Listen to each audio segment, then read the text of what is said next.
স্বাগতম দর্শক ক্রিক ফ্রেঞ্জিতে। আমি তাসফিক পলক আপনাদের স্বাগত জানাচ্ছি। বাংলাদেশ সিরিজ হেরে গেল ওয়েস্ট ইন্ডিজের বিপক্ষে। যে দলটা টানা 4টা টি-20 সিরিজ জিতল জুলাইয়ের পর থেকে এবং ঘরের মাঠে রীতিমতো অপ্রতিরোধ্য, সেই দলটাই ওয়েস্ট ইন্ডিজের কাছে হেরে গেল। এবং অবাক করা ব্যাপার, একই ভুল বারবার। আজকে আর 160 রান চেস করতে হয়নি, 150 রানের টার্গেট ছিল, সেটাই বাংলাদেশ দল পারেনি। বাংলাদেশ দলের ব্যাটাররা পারেনি, মিডল অর্ডারের ব্যাটাররা। এরকম একটা পরিস্থিতি বাংলাদেশ দলের, যেখানে এই ব্যাটিংয়ের সমস্যাটা চলে আসছে বহুদিন ধরে। এশিয়া কাপে, এরপরে আফগানিস্তানের বিপক্ষে সিরিজে, এরপরে ওয়েস্ট ইন্ডিজের বিপক্ষে সিরিজে, সবখানেই ব্যাটিং ব্যর্থতা এবং এই ব্যর্থতার কোনো উত্তর নেই। দর্শকরা কতটা হতাশ হলে তারা সাব্বির রহমানকে দলে চায়, কতটা হতাশ হলে তারা আবারও নাসিরকে দলে চায়। আজকেও গ্যালারি ভরে গিয়েছিল। প্রথম ম্যাচটা হারার পরেও দর্শকরা মুখ ফিরিয়ে নেয়নি। তাদের আশা ছিল যে বাংলাদেশ অন্তত এই ম্যাচটা জিতবে, সিরিজটা বাঁচিয়ে রাখবে। গ্যালারি ভরে গিয়েছিল, কিন্তু ম্যাচ শেষে যা দেখলাম, ভুয়া ভুয়া স্লোগান, আর সকলের একটাই কথা, তারা আবারও সাব্বিরকে দলে চায়, তারা আবারও নাসিরকে দলে চায়, তারা সাকিবকে দলে চায়। কতটা ক্ষুব্ধ এক দর্শক নিজের গালে নিজে জুতা পেটা করলেন। বাংলাদেশের ক্রিকেটাররা বোধহয় এটা দেখেন না।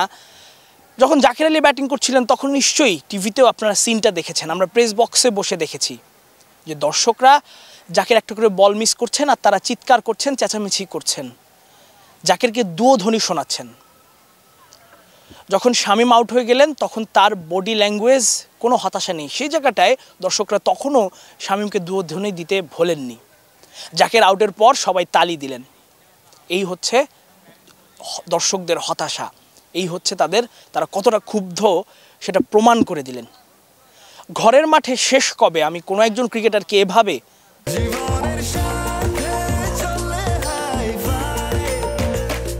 স্বাস্থ্যকর অল টাইম হানিকম, সব সময় অল টাইম হেলদি লাইফ, তার বিপক্ষে যেতে দেখেছি আমার মনে পড়ে না। এই দর্শকরা যখন বাংলাদেশ হারার পরেও তারা মাঠে আসে, সাপোর্ট দেয়, সমর্থন দেয়, তখন বোঝাই যায় যে কতটা ক্ষুব্ধ হলে তারা এরকম আচরণ করতে পারে।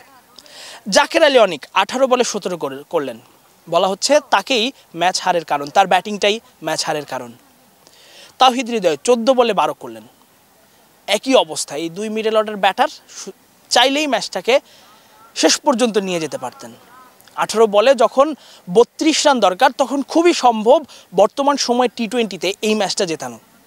উইকেট বাংলাদেশের হাতে ছিল 7টা, তখন জাকির আলী অনিক এবং তানজিদ তামিম দুজনই উইকেটে ছিলেন, তারা চাইলেই ম্যাচটা জেতাতে পারতেন। কিন্তু হলো কি, এই 18 বলে বাংলাদেশ মাত্র একটা বাউন্ডারি হাঁকিয়েছে। এই 18 বলে যেখানে 32 রান প্রয়োজন, সেখানে তারা নিয়েছে 18 রান, বলে রান, একটা 4। শেষ 2 ওভারে কোনো বাউন্ডারিই নেই। বাংলাদেশ দলের ব্যাটিংয়ের অবস্থা এই পরিসংখ্যানেই বোঝা যায় যে কতটা বাজে অবস্থা বাংলাদেশের ব্যাটিংয়ের। আপনি 18 বলে 32 রান কেন নিতে পারবেন না ভাই? আপনার 7টা উইকেট আছে হাতে, আপনি চাইলে 18 বলে 18 নিলেন, আপনারা 32-এর জন্য চেষ্টাই করলেন না। উল্টা 5টা উইকেট হারিয়ে গেল বাংলাদেশের, 5টা উইকেট হারালেন। শামীম পাটোয়ারিকে সমালোচনা করলেন লিটন দাস প্রথম ম্যাচে, সেই শামীম পাটোয়ারি এসে 2 বলে 1 করে আউট হয়ে গেলেন। কোনো রিগ্রেট নেই, কোনো অনুশোচনা নেই ক্রিকেটারদের মধ্যে। এত দর্শক, তাদের বোঝা উচিত ছিল যে প্রথম ম্যাচ হারের পরেও এত দর্শক এসেছে, পুরো গ্যালারি ভরে গেছে, অন্তত ভালো খেলি, তারা যাতে হাসি মুখে ফিরতে পারে সেই চেষ্টাটা করি। কিন্তু সেই চেষ্টাটা আমরা দেখতে পারিনি। যেমনটা বললাম যে 18 বলে 32 রানের প্রয়োজনে 18 বলে 18 করেছে, কোনো বাউন্ডারি নেই। শেষ 2 ওভারে 3 ওভার মিলে একটা মাত্র 4। ভাই, এই মডার্ন ডে ক্রিকেটে এই ধরনের খেলা আসলে দেখা যায় না এখন। যেখানে 1 ওভারে 30 রান করেন, সেখানে আসলে 18 বল সুযোগ পেয়েও এরকম খেলা আসলে দেখা খুব কঠিন, শুধু বাংলাদেশই বোধহয় দেখা যায়। ক্যাপ্টেন লিটন দাস দারুণ শুরু করেছিলেন, আউট হয়ে গেছেন আকিল হোসেনের বলে।